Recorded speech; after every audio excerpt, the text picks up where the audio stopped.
أهلا وسهلا بكم أصدقاء القناة مع آخر الأخبار والمستجدات.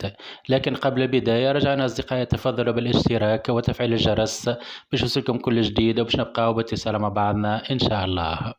أفاقت الساحة الإعلامية هذا الصباح عن فاجعة تمثلت في رحيل الإعلامية والكرونيكوز ريم الحمروني. وتوفيت الفنانة ريم الحمروني بعد تعرضها لوعكة صحية مفاجئة، وكانت الفقيدة قد شاركت في عدة أعمال مسرحية وتلفزية، وكانت لها تجارب في السينما، كما كان للراحلة أيضا تجارب إعلامية من بينها مشاركتها في عديد البرامج الإذاعية. تغمد الله الفقيدة بالمغفرة والغفران، ورزق أهلها وذويها جميل الصبر والسلوان.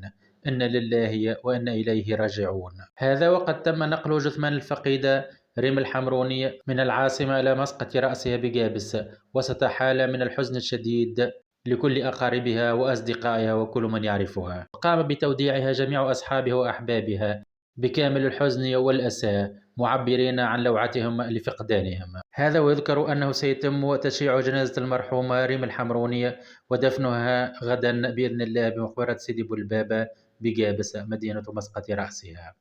ربي يرحمها أو يغفر لها ويصبر جميع أهاليها.